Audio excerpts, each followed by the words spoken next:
wajahnya si Risma ini dari wajahnya senang itu berubah seperti wajah orang yang sedang ketakutan. Begitu begitu ketakutan.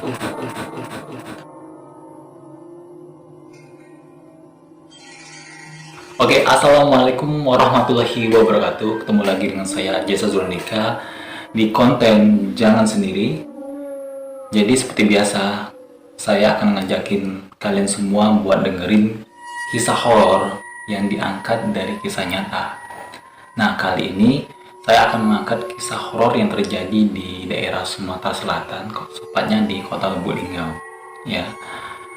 Sebelumnya jangan lupa buat subscribe, like, share, dan komen biar kita makin semangat buat video.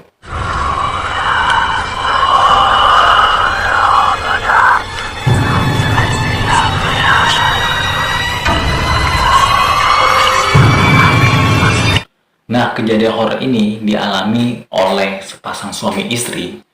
Suaminya ini bernama Doni dan istrinya ini bernama Hera. Doni ini bekerja sebagai salah satu pegawai marketing di perusahaan Kota Lubuk Linggau, dan si istrinya ini, si Hera ini bekerja sebagai salah satu guru honorer di salah satu sekolah yang emang sekolah ini berada tepat di belakang rumah si Hera ini.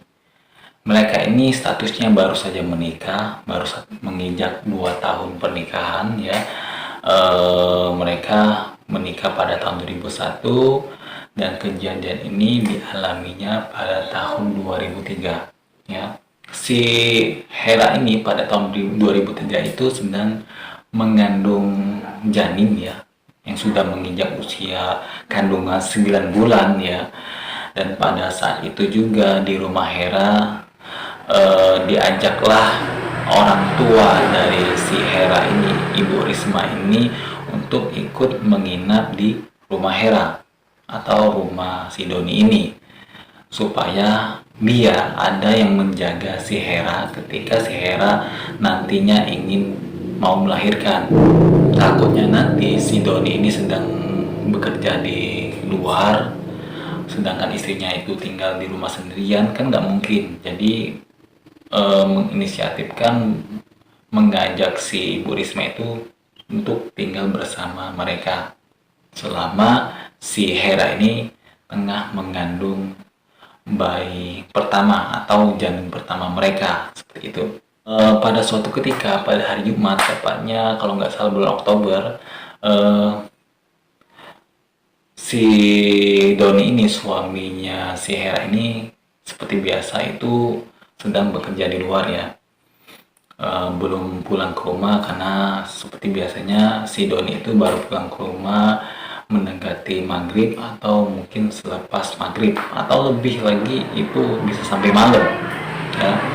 Nah, pada hari Jumat tersebut si Bu Risma itu seperti biasa sedang membereskan rumah ya, karena pada saat itu juga Hera nggak bisa membantu apa-apa, takutnya nanti Hera mengalami hal-hal yang emang tidak diinginkan ketika kandungannya itu sudah menginjak usia 9 bulan ya.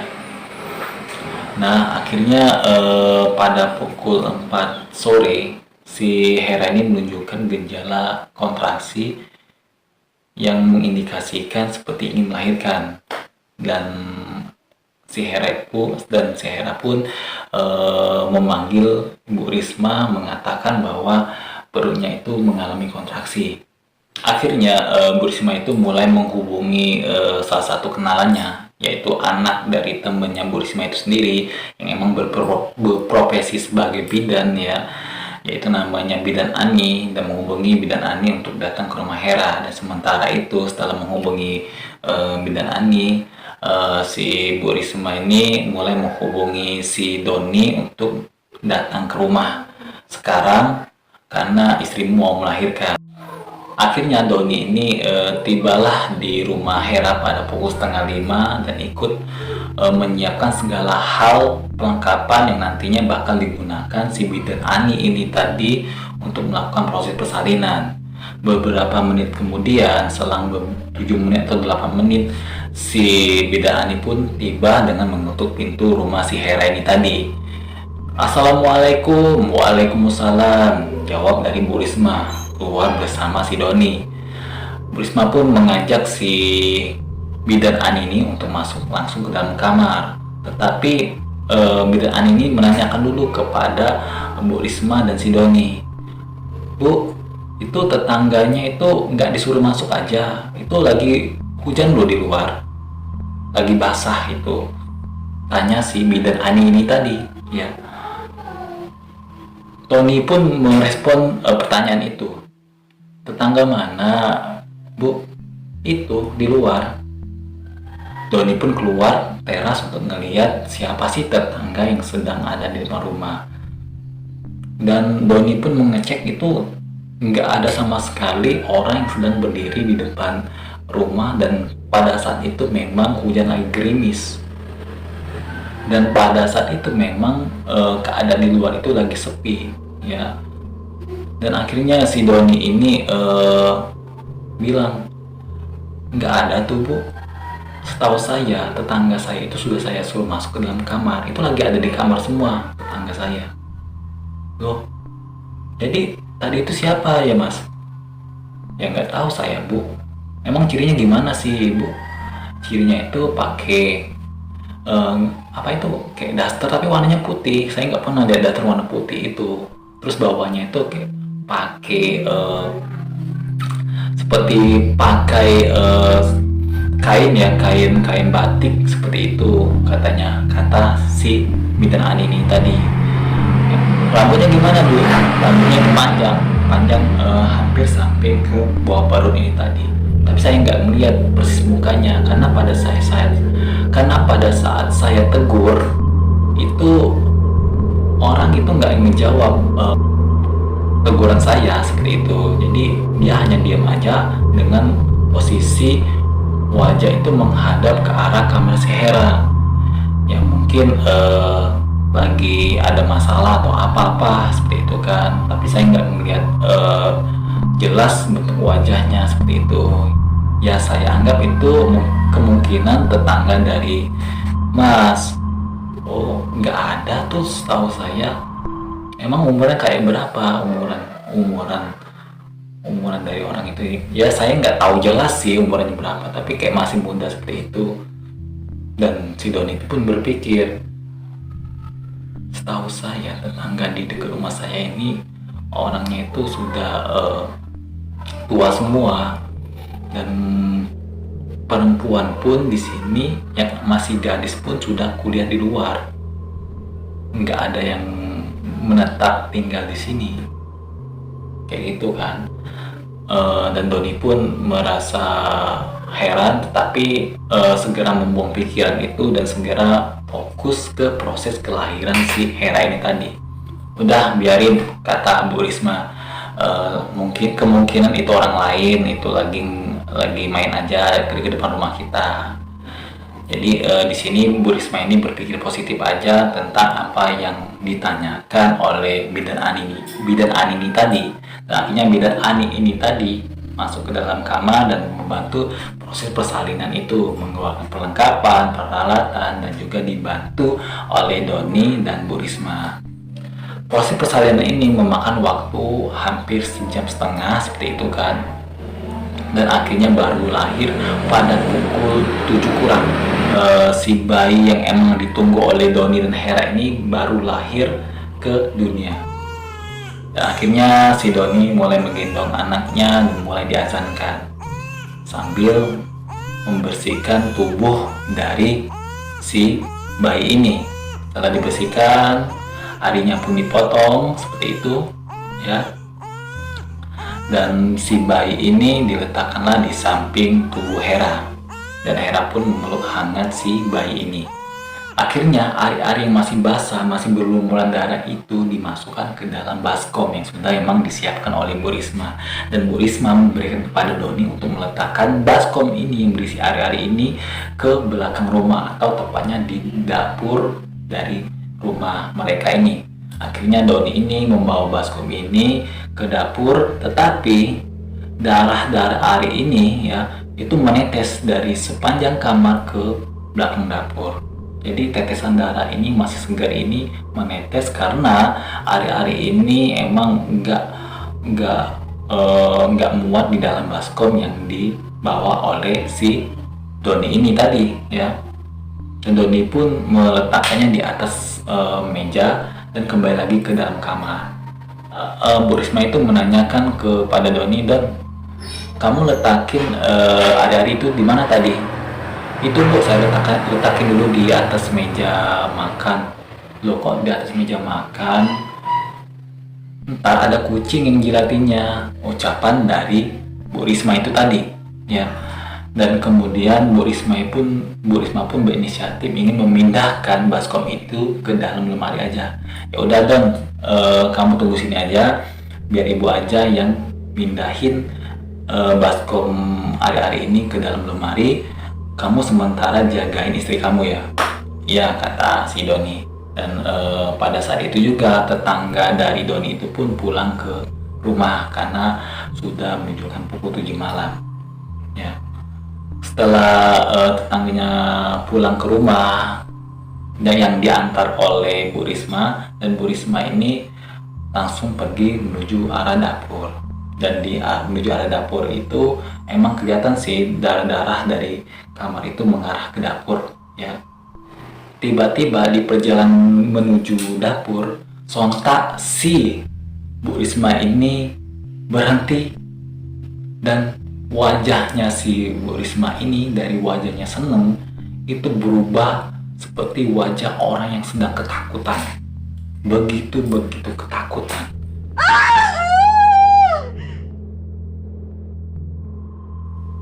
Karena pada saat itu, pada saat pukul 7 malam, Bu Risma ini ngelihat tepat 3 meter di depan dirinya itu sendiri, 3 sosok makhluk yang amat menyeramkan. Nah, sosok yang dilihat Bu Risma ini pertama itu berwujud seperti kuntilanak, sedang menjilati darah yang tercecer di lantai dapur.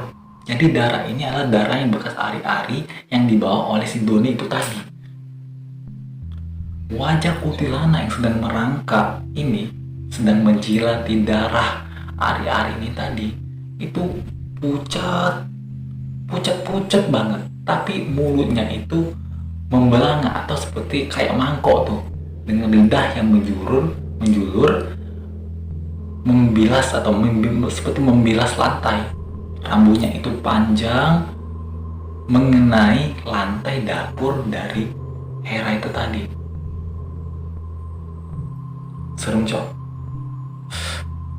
Jadi ada 2 kuntilanak lagi yang sedang berdiri tepat di dekat kompor dan juga susunan kuali yang emang ditaruh di dapur Hera ini tadi. Posisi 2 kuntilanak ini sedang membelakangi Bu Risma. Sontak Bu Risma ingin berteriak, tapi nggak bisa. Lidahnya seperti kaku.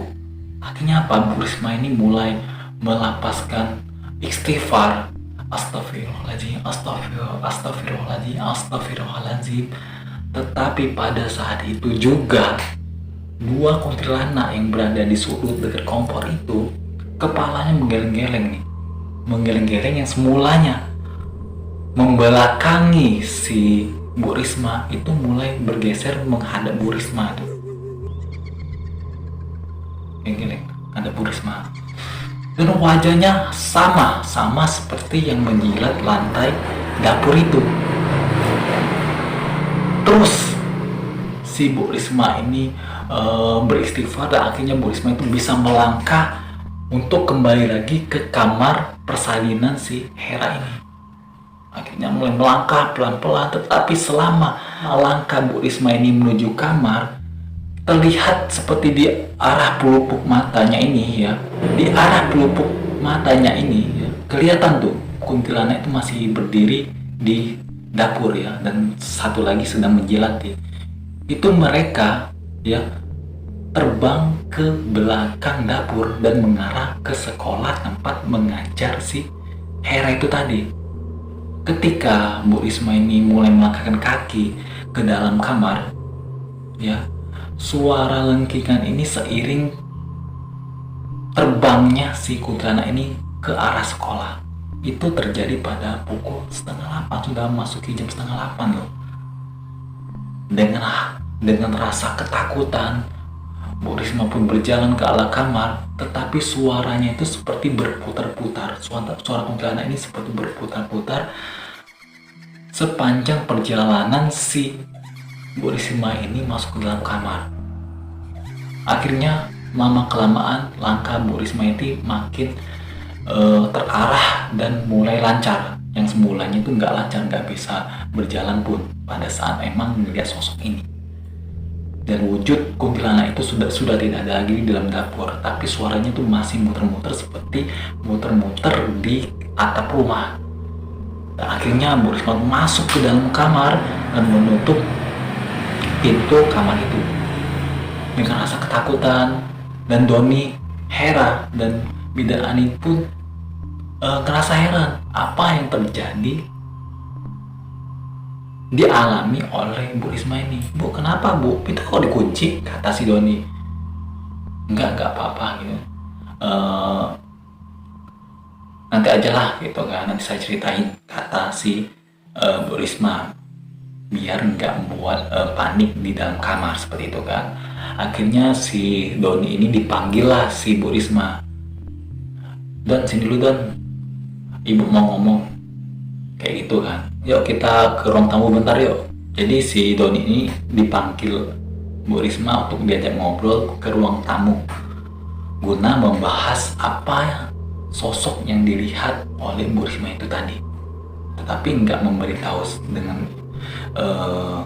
Bidan Ani, dan juga nggak memberitahu si Hera karena takut membuat Hera stres nantinya. Akhirnya si Bu Risma itu menceritakan apa yang dia alami ketika Bu Risma ini pergi ke dapur. Doni pun sempat tidak percaya apa yang dilihat oleh Bu Risma itu tadi. Tapi Bu Risma meyakinkan bahwa dia benar-benar melihat dengan mata sendiri, ya, 3 sosok kuntilanak itu berada di dapur mereka, sedang melihat darah ceceran ari-ari yang dibawa si Doni itu tadi. Akhirnya Bu Risma berinisiatif mengajak Doni untuk membersihkan segala darah yang menetes di lantai rumah Doni itu tadi. Akhirnya mereka segera mengambil kain lap untuk membersihkan darah yang masih cecer dan segera menguburkan ari-ari itu di belakang rumah, ditemani oleh Doni. Jadi setelah kejadian itu, akhirnya Bu Risma mengajak si Doni dan si Hera ini untuk tinggal bersama di rumah orang tuanya saja guna menghindari gangguan-gangguan dari makhluk yang emang menakutkan itu tadi. Akhirnya mereka tidak lagi tinggal di rumah itu dan pindah menginap sementara di rumah mertuanya si Doni itu tadi, atau rumah ibunya Hera itu tadi. Jadi inilah kisah yang dialami oleh Bu Risma dan Doni ketika pada saat kelahiran anak pertama mereka.